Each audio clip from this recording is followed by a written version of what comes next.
Good morning. Really cool to have you here on this frosty Friday. As a quick reminder, there's no school on Monday. Monday is Martin Luther King Jr. Day, so let's celebrate him and stuff like that. So I won't see you until Tuesday if you have lab, or otherwise Wednesday. I did want to make an announcement about quiz number 2. Quiz number 2 will only have stuff up to the valence bond section. It might have a section on polarity, which we didn't talk about as much, but there won't be any of this stuff we're going to talk about today. This new topic is molecular orbital theory, and molecular orbital theory will be part of quiz number 3, so the following week, but quiz number 2, which will happen next week, won't have any MO theory. Is that cool? Any questions on that? All right. On Wednesday, we talked about valence bond theory. Valence bond theory and molecular orbital theory are the two main theories used to describe why molecules take the forms they do.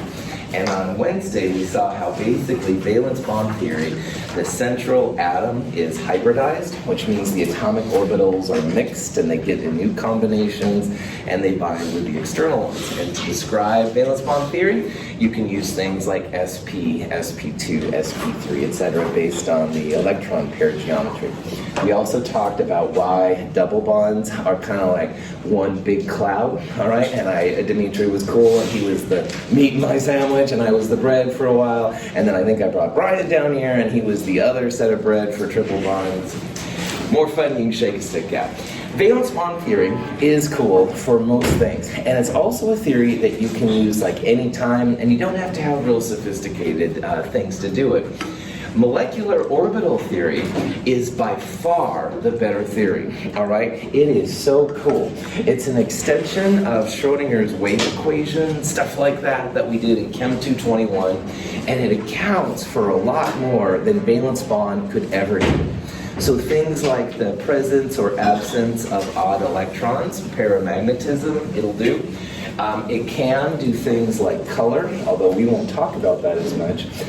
It's really great for defining the bonding of a molecule. Now, in molecular orbital theory, we're going to draw diagrams that look something like this, and we'll talk about today what this means. But here's kind of the punchline. The far left and the far right of these diagrams, those are going to be atomic orbitals. So this particular molecular orbital diagram here is for dilithium. And CJ's not here, it's quite all right, CJ, by the way. But anyway, dilithium was huge in Star Trek, right? It made the warp drive and stuff go, et cetera, et cetera. You don't have to like Star Trek to do well in this class. But anyway, to make a molecular orbital diagram for something like dilithium, the left-hand side is an atomic lithium, and the right-hand side is a second atomic lithium. So in Chem 221, if you remember that long, and I can't remember what I had for breakfast this morning, but lithium's atomic electron configuration was 1s2, 2s1, and the 2s was higher than the 1s. Lithium has a total of 3 electrons, so the up and the downs, those are electrons, and this is one by itself. So in these MO diagrams, the left side is an atom, the right side is an atom, and it's the middle part which is the exciting part here. Those are the molecular orbitals. So instead of having things like 1s and 2s, we're going to have ways to represent the orbitals when the molecule forms. So molecular orbital theory, the action is in the middle, all right? The left and the right is what goes into it, and the interesting part is in the middle. Notice here with the 1s orbitals and also the 2s, you put 2 atomic orbitals in, and you end up with 2 of these kind of blue boxes. And these blue boxes are molecular orbitals. And there's a lower orbital, a lower molecular orbital energy diagram, orbital, and there's a higher molecular orbital as well. You can't create or destroy any energy in physical science. So even though it doesn't look like it, the energy that these go down is supposed to be the same as the energy that goes up, and it doesn't do a very good job. But anyway, you can also have something called a non-bonding orbital, but we won't see this. Now, molecular theory is so cool. It beats valence bond hands down like every time, but it is really complicated, all right? You need to do some of that three-dimensional integration, calculus, math 254 stuff we talked about. And it's all stuff you could do, absolutely, with those classes. But that's way beyond what you need for Chem 222. So in this class, to give you like a feel for what MO is like, we're going to look at very, very simple examples. We're only going to look at diatomics, so two atoms coming together. We won't look at 3 atoms or 4 atoms coming together. We're only going to look at diatomics. And the atoms we have in our diatomics are only going to be in the first and the second periods. So we'll look at things like hydrogen coming together with hydrogen. We'll look at fluorine coming together with fluorine, but having sodium or chlorine or arsenic or something like that is going to be beyond where we have right now. And it's not that I don't want to do those things, it's just that the math gets kind of crazy. And I'll talk about why it gets crazy. My goal is that one day you'll have the TI 2000 calculator, all right, or something equivalent to, and you'll be able to put in information like this, hit the button, and out will pop the molecular orbital. That would be freaking awesome from my perspective. However, not quite there yet, all right? We've got the cool solve button and stuff and lots of other neat things your TIs can do, which I do appreciate. One day maybe you'll have molecular orbital theory as well. Has anybody here seen molecular orbital theory before? Sometimes people have, sometimes they haven't. Okay, no, it's like that. MO is something that's usually brand new to people, all right? It's not hard, but it is usually something that people haven't seen. I was just curious if anybody had seen it. So let's investigate this new theory, all right? Again, we're only going to look at 2 atom systems from hydrogen up to neon. We're not going to look anything beyond it, but we'll get a good sense for what this stuff can do. Nitrogen is not magnetic. It is diamagnetic. All the electrons in the molecule are paired. Oxygen, however, interacts with a magnetic field because it is paramagnetic. This physical property indicates that molecular oxygen has unpaired electrons. Molecular orbital theory accounts for this fact, but valence bond theory does not. Oxygen, dioxygen, if you place it into a magnet, it kind of sticks right there in the middle of the magnet heads. And this is kind of a trick for scientists using only valence bond, and I want to show you why. Let's say that we wanted to do a Lewis structure for O2, all right? Like we've seen this week, you start with the valence electrons. Oxygen is 6, and there's 2 of them, 12 valence electrons. And if you divide it by 2, you'd have 6 pairs to put around.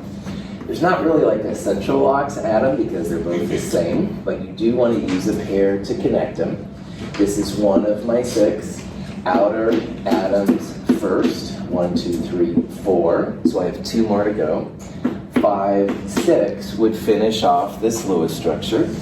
This oxygen has an octet, 4 pairs, but this one does not. It has only 3.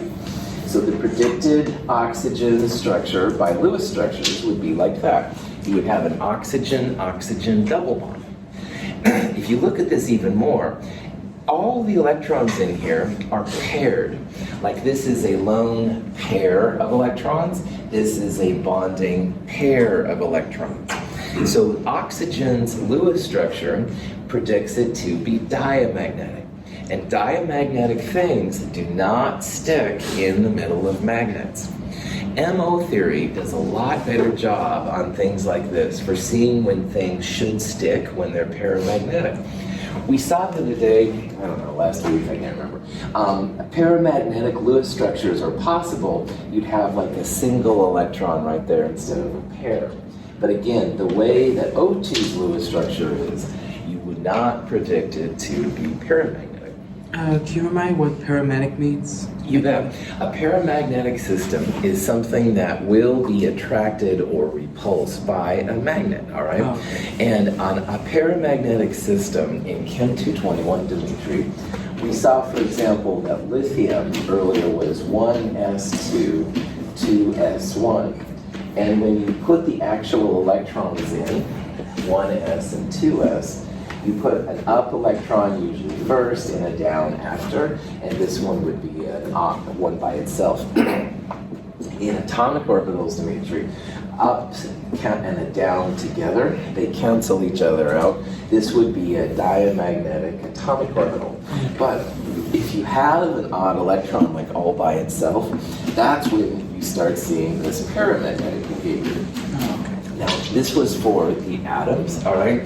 This is now taking it to the next step when you have molecules. But lithium by itself will also attract to magnetic fields and stuff. What's really interesting here, at least to my bias perspective, is that, valence bond / Lewis structure wouldn't predict that the O2 would happen. Like it showed nitrogen, it just went straight on through. But the O2 is sticking, so something else is going on. Okay, cool question. Other questions? So when you think about molecular orbital theory, there's like 4 principles that help out. All right, these aren't things you have to memorize or anything. They're things we're going to do naturally when we do it. But I want to kind of think about here and talk about why they're important.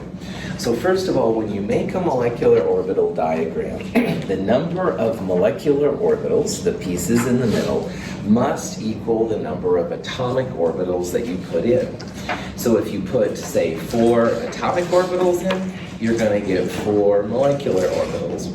And you put, 5 atomic or 10 atomic orbitals in, you're going to get 10 molecular orbitals.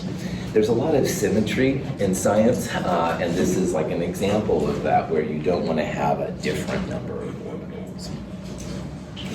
Another thing too is that the orbitals kind of stick together, at least for the ones we're looking at. So if you have 2 1s orbitals, one from each of a hydrogen atom, then when you make the H2 molecule, you're going to have 2 molecular orbitals. On the other hand, the lithium had a 1s and a 2s, 2 atomic orbitals, and the other lithium had 2 atomic orbitals. So when you mix them together, you're going to end up with 4 molecular orbitals. So here's an example.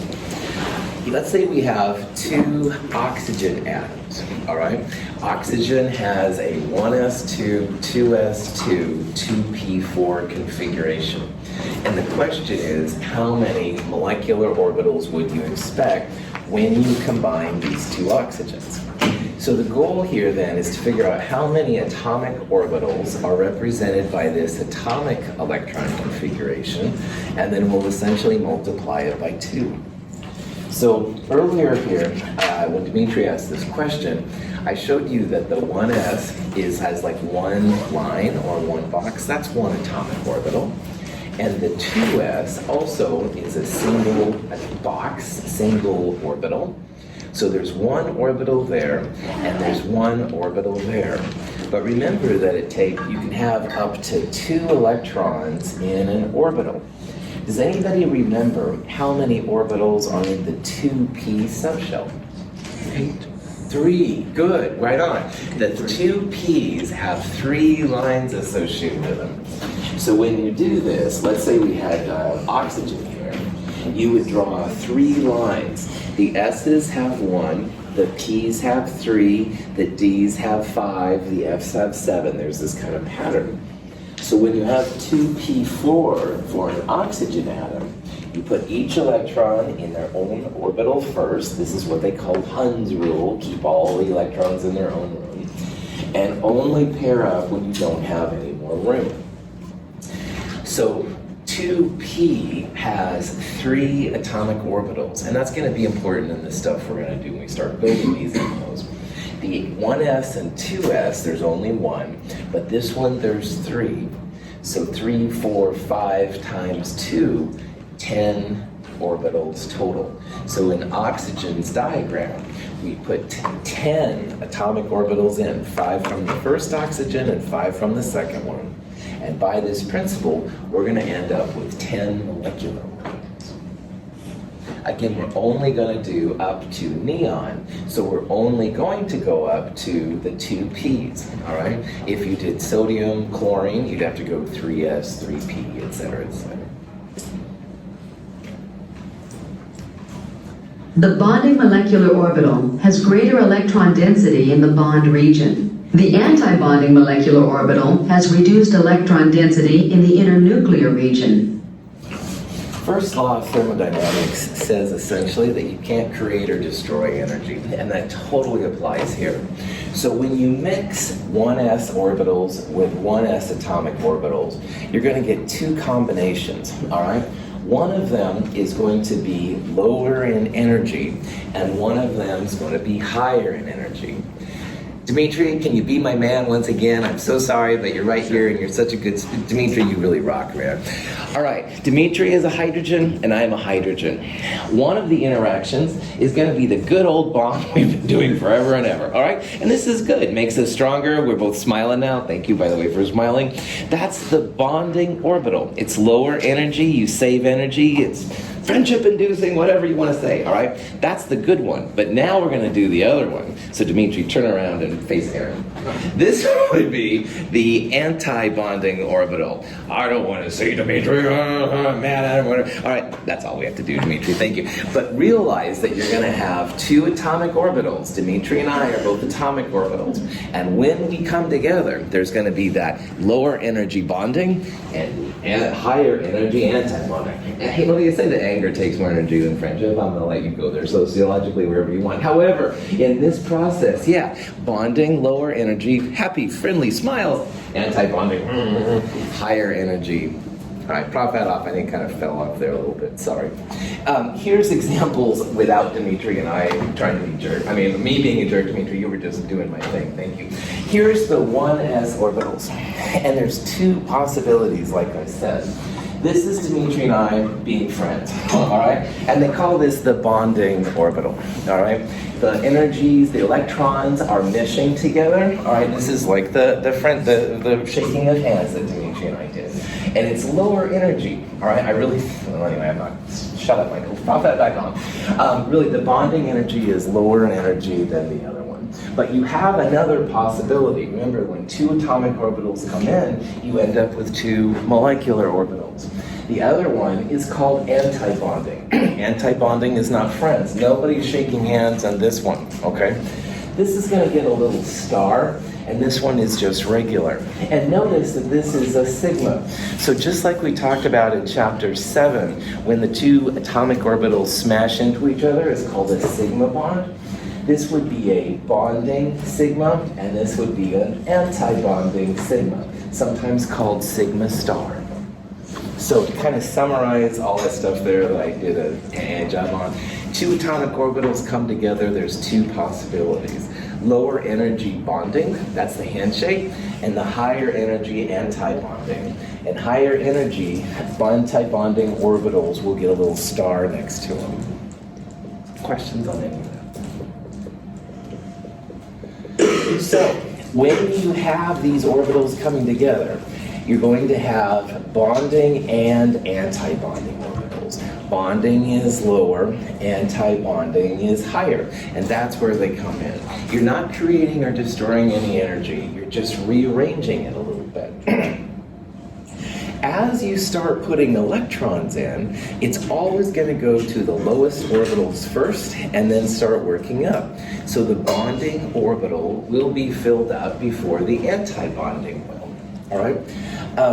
Poly-exclusion principle is something we talked about in chapter 6 of Chem 221, and it just says that every electron has to have its own address, if you will. And what that means for molecular orbital theory is that you can only have like one electron in a particular spot, but you can pair them up, have the ups and the downs like we talked about over here with lithium. Hund's rule says that if you have like a couple of orbitals of the same energy, you put electrons in their own orbitals first, and you only start pairing them, putting an up electron with a down electron, when there's no more room for them to go. Any questions so far? Okay, let's see what the molecular orbital diagram for H2 looks like on this next slide. In contrast to valence bond theory, which assigns bonding orbitals to individual atoms, molecular orbital theory assigns the orbitals involved in bonding to the entire molecule. The simplest illustration of molecular orbital theory can be seen with the hydrogen molecule. According to molecular orbital theory, the 1s atomic orbitals of the two hydrogen atoms combine to give two molecular orbitals. Because atomic orbitals are wave functions, they can combine either constructively or destructively. Additive or constructive combination of the two atomic orbitals gives a bonding molecular orbital. That's us shaking While hands. subtractive or destructive combination of the two atomic orbitals gives an anti-bonding molecular orbital. That's us looking away from each other. The bonding and anti-bonding molecular orbitals formed by the combination of two 1s orbitals are called sigma 1s and sigma star 1s respectively. The bonding molecular orbital, sigma 1s, is lower in energy than the original atomic orbitals. And the anti-bonding molecular orbital, sigma star 1s, is higher in energy than the original atomic orbitals. Like atomic orbitals, molecular orbitals can accommodate a maximum of 2 electrons each, with the electrons in the ground state occupying the lowest possible energy orbitals. The molecular orbitals in the hydrogen molecule can be represented with lines or boxes placed at the appropriate relative energy levels. The 2 electrons in the hydrogen molecule both occupy the bonding molecular orbital.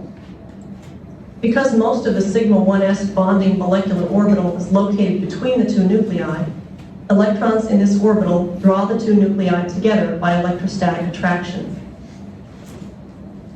The sigma star 1s anti-bonding molecular orbital consists of 2 lobes. The majority of the space occupied by the 2 lobes does not lie between the 2 nuclei. In this molecular orbital, the region between the 2 lobes is known as a node. Electrons in this orbital would actually draw the 2 nuclei apart by electrostatic forces. Hydrogen has no electrons in this anti-bonding molecular orbital. Okay. There's a lot of information in this video, so I want to kind of go over here what's all happening. First of all, on the left and the right, we have the atomic orbitals of hydrogen. And hydrogen, the simplest atom, was literally 1s1 when we did it in Chem 221. So when you're going to draw an MO diagram for something like H2, the atom number 1 goes on the left and the atom number 2 goes on the right. So in this case, you'd have 1 hydrogen on the left with a 1s1, and you'd have a second hydrogen atom on the right as a 1s1 as well. And you can think about the left and the right as them being really far apart from each other. So there's no interaction, all right?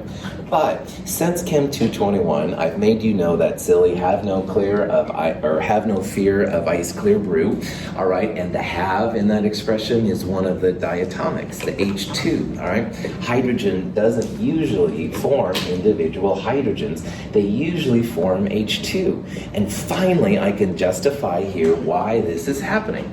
Because when hydrogen atom number 1 and hydrogen atom number 2 get close enough to each other, they like each other, all right?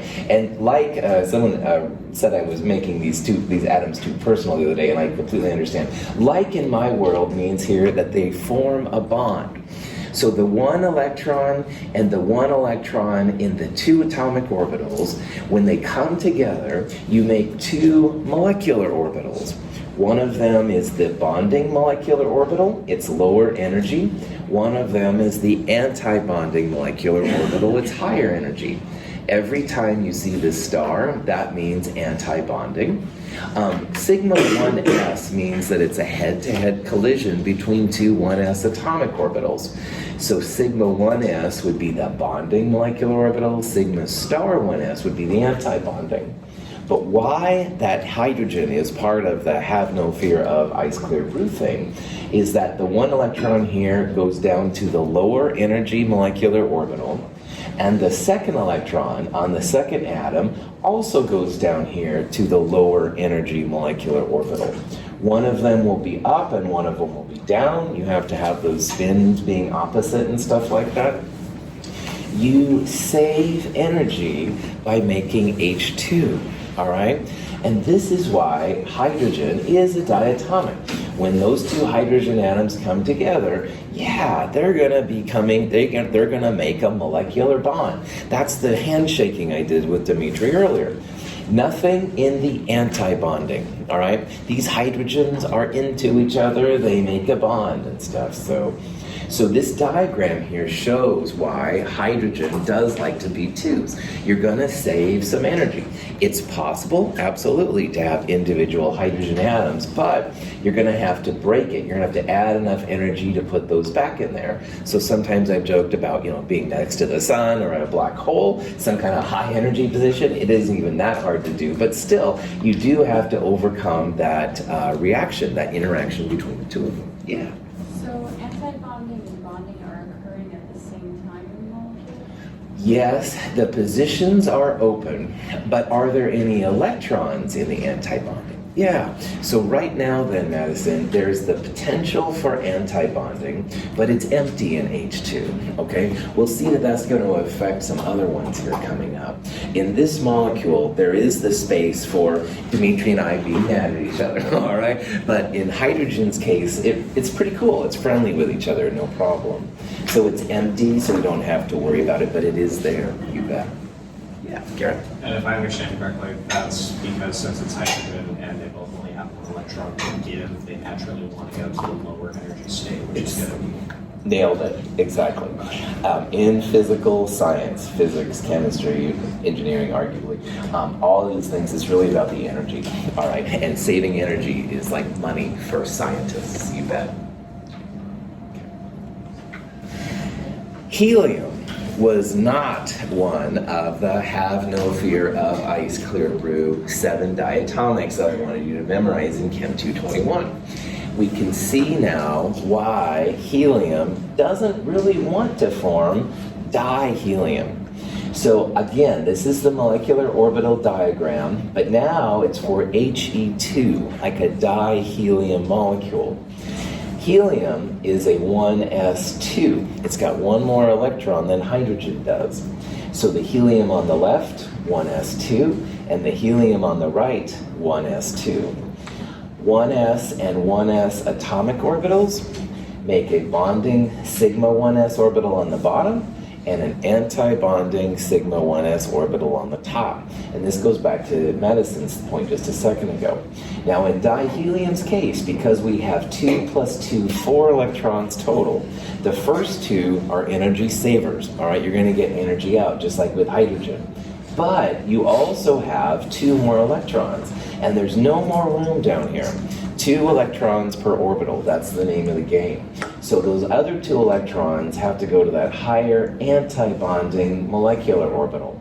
So these 2 electrons, if you will, are friends, and these 2 electrons are like anti-friends, anti-bonding, all right? And if you have just as many bonding as anti-bonding electrons, nothing's going to happen. There's no energy savings, like I told Garrett just a second ago.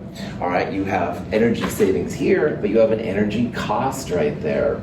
So this is the diagram for dihelium.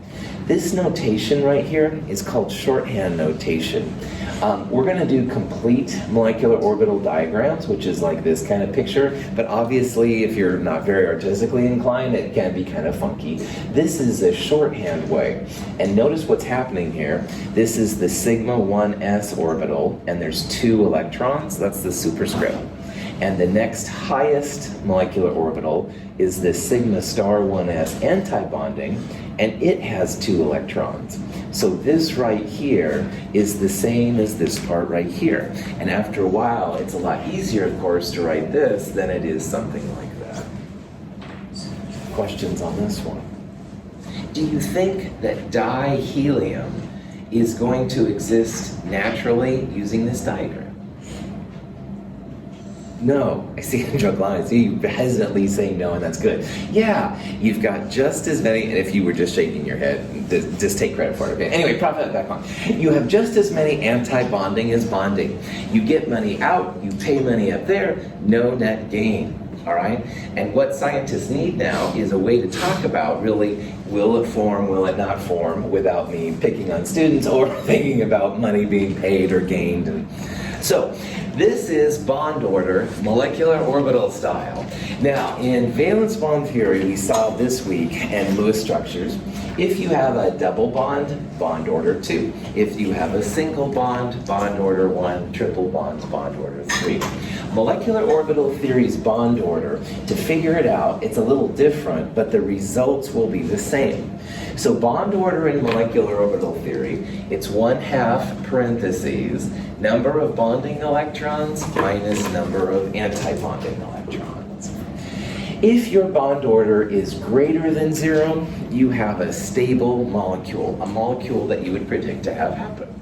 On the other hand, if you have a bond order of 0, which we will see, and you can, although we won't see in this class, have a bond order less than 0, you will have an unstable molecule, and you wouldn't predict that you could actually hold on to that one. So if you go back to dihydrogen, which is what we have here, this is the 1s electrons down here and the sigma 1s, and it has an empty sigma star 1s. If you, instead of me talking about energy savings and physical currency is energy, blah, blah, blah, let's figure out the bond order and see how it goes up here. So dihydrogen has 2 electrons in the bonding orbital, and like Madison and I were talking about, 0 electrons in the anti-bonding. So 1/2 parentheses, 2 minus 0, bond order 1. And because that bond order is 1, that means it should be stable. And hydrogen is definitely stable. It's one of the 7 diatomics. If you drew the Lewis structure, it would look like this. A single bond between the H's. What would be the bond order by the Lewis structure? 1. So you see here how MO theory and Lewis structures, they do have correlation, all right? These are the same. It's not always this simple to compare, but this time it is. Both of them, bond order 1, should be stable. Questions? Here's dihelium, the other one we looked at, all right? And instead of me picking on Julon and stuff like that, let's see if we can actually figure out the bond order and see if it's going to be stable or not. So dihelium has 2 bonding electrons, and those make the molecule stable, but it also has 2 anti-bonding. So 1/2, 2 minus 2, and it's parentheses 2 minus 2, not just the first 2. 0, all right? Unstable. Dihelium, no one has been able to make it. There's no energy reason why they would want to come over, all right? It's totally possible, you can see, but there's no energy savings, so it would be tough. We would predict in Chem 222 anyway, this molecule doesn't happen. Garrett, then Really quickly, just a little bit of clarification. What's that triple dot symbol that's right next to the dihelium at the bottom? the which symbol? The triple dots that's right next to the dihelium at the bottom. Oh, good question. Sometimes in math, if they're doing a proof, at the very end, when they come to the conclusion of the proof, they use this triple dot symbol, man. So it's like, therefore, dihelium does not exist. Sorry, snobby notation. That's it. Is it possible for these unstable bonds to exist naturally? Cool. Scientists have a problem saying impossible, and I'm going to fall in this category right here. I would call it incredibly unlikely, like it hasn't been formed.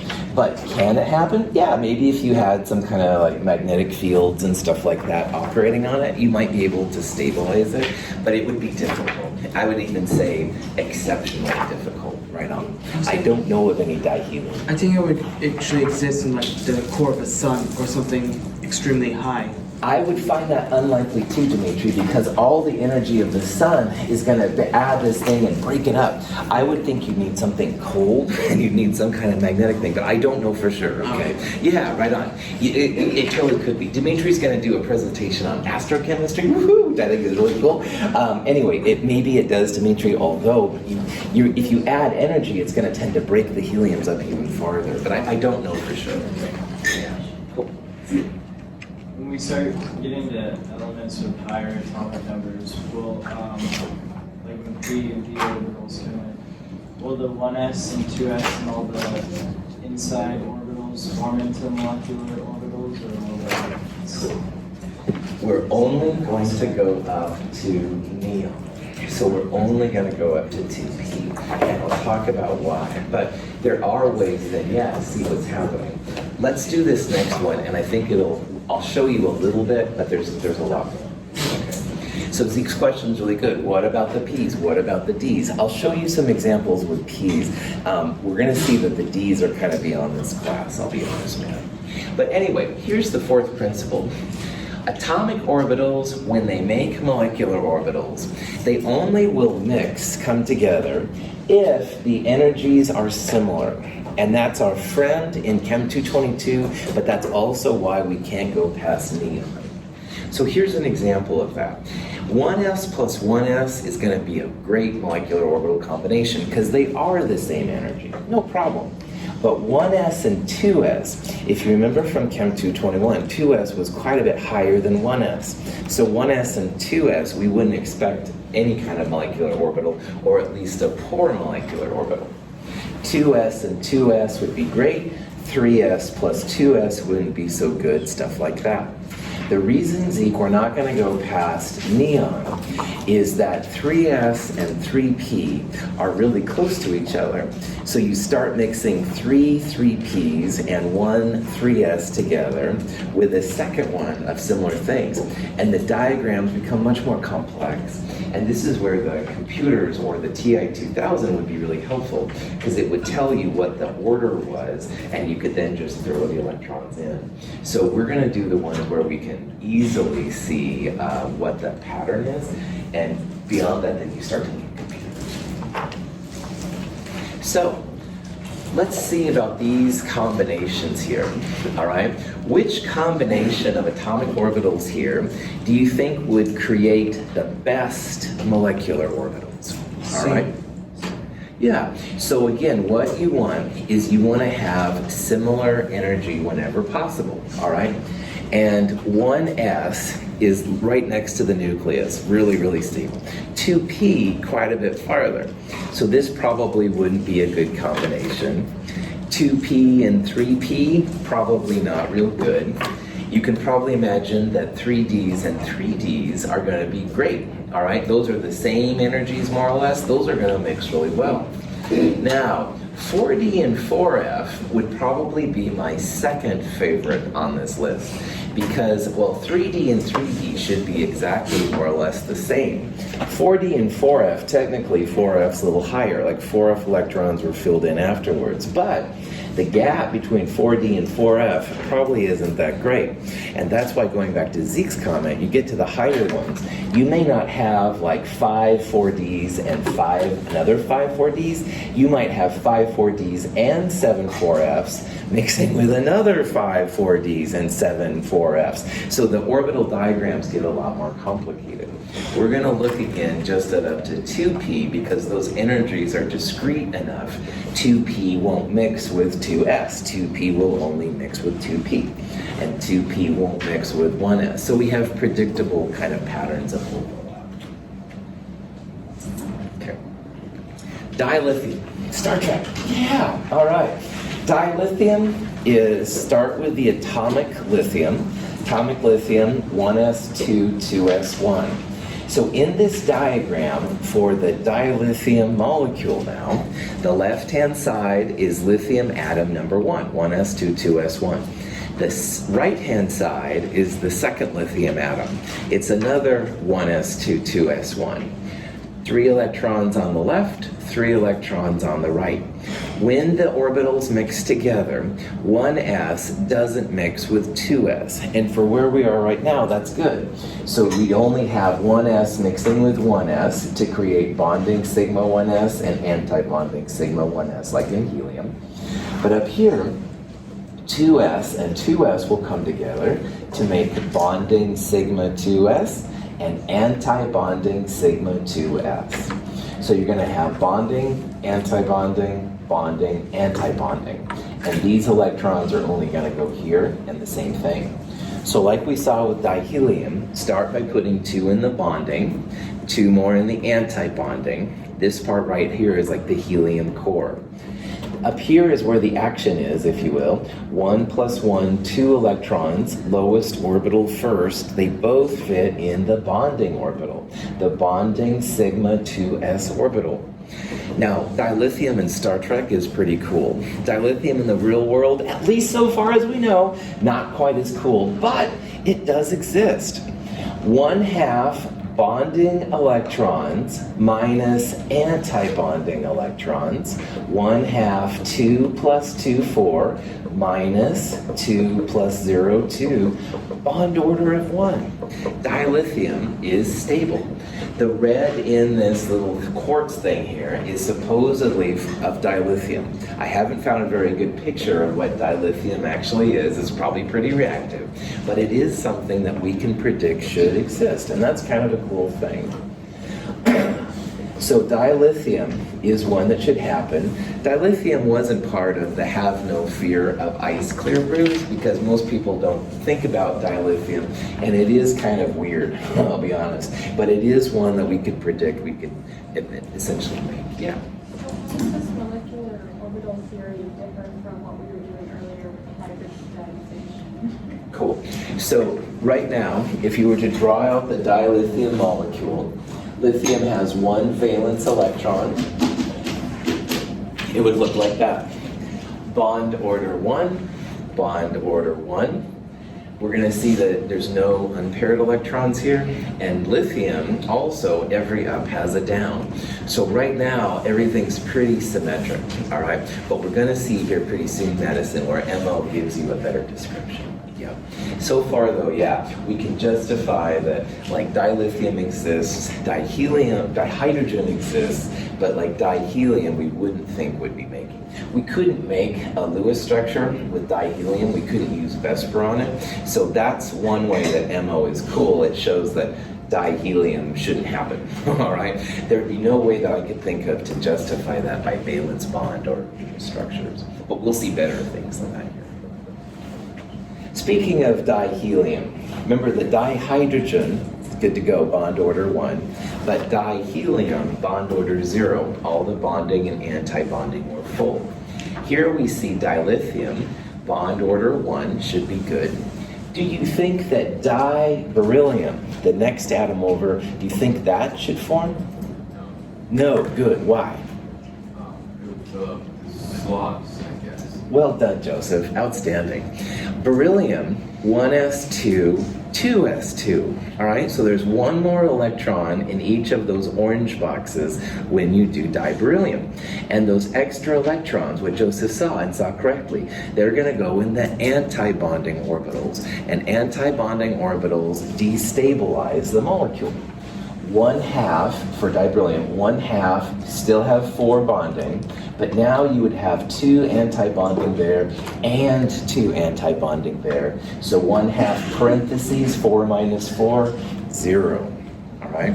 So that one probably does not form, and I don't know of anyone that's been able to make it. Now, the next section, though, is where it gets a little bit more interesting. When you get to boron, this is the first of the 2p atomic orbitals. So if you remember from boron, boron is 1s2, 2s2, 2p1. And p orbitals, like I drew over here on the chalkboard earlier, there are 3 atomic 2p orbitals.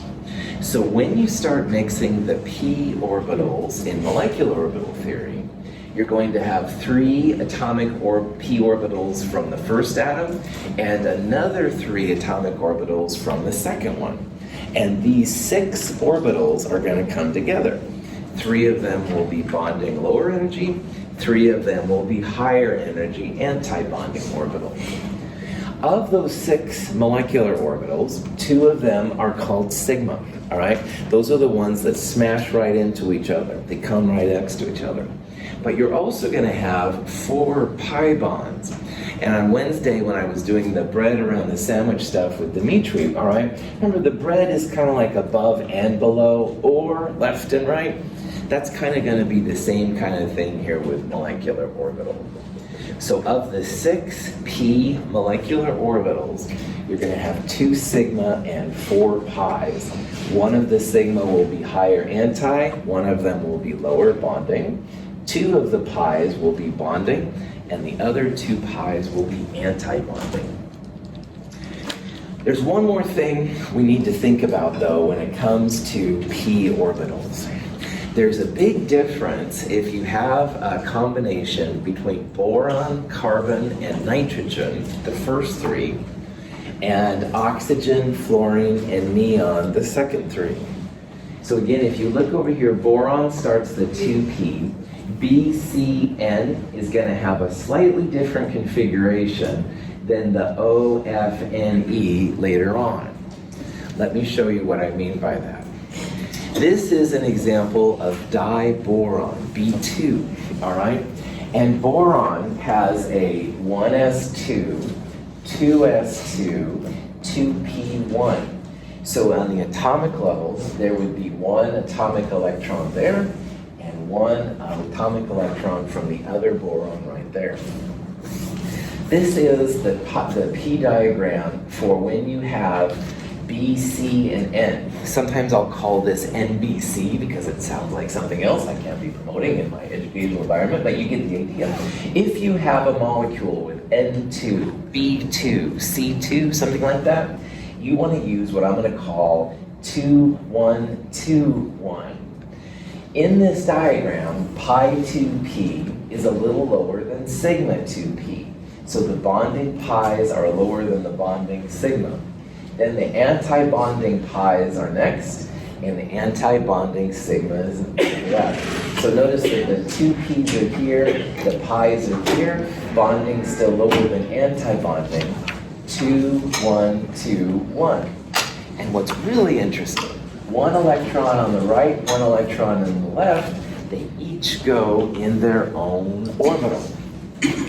If you have an odd electron all by itself, that's paramagnetic, attracted to magnets. Diboron, we would expect, is paramagnetic. So let me go back to what Madison was asking earlier about MO versus VV. If you wanted to draw the diboron molecule, boron is in group 3, 2 of them, 6 valence electrons, divide by 2, there would be 3 pairs. Now, boron, you can argue, is kind of like a hydrogen with an extra one. The formal charge of a boron with 1, 2, 3 would be 0. Boron 1, 2, 3. Boron can go under the octet.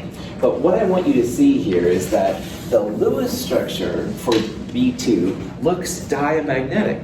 Every up has a down. Every electron is part of a pair.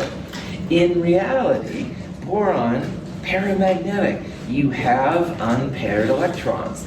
Diboron will stick to your magnet like the oxygen we saw earlier. This is the first big place where MO and valence bond are separating. B2 and Lewis structure doesn't do as good of a job when it comes to molecular orbital theory. But the important part is when you start getting to these 2p's, this is a 2-1-2-1, and it's only for B, C, and N. What about O, F, and NE, Dr. Russell? Oh, good, whoever asked that in the back, Michelle or Victoria, whoever it was. No, I'm just joking. Let's see if we can figure out what that looks like. This is an example of the other kind of molecular orbital. This is for O, F, and NE. If you put the F first, it kind of sounds like phone, F-O-N-E. You have to use your imagination. But anyway, notice this diagram, 1, 2, 2, 1. The other one, the bonding pi's were lower than the bonding sigma. But in this one, the bonding sigma is lower than the pi bonding. Anti-bonding is all the same.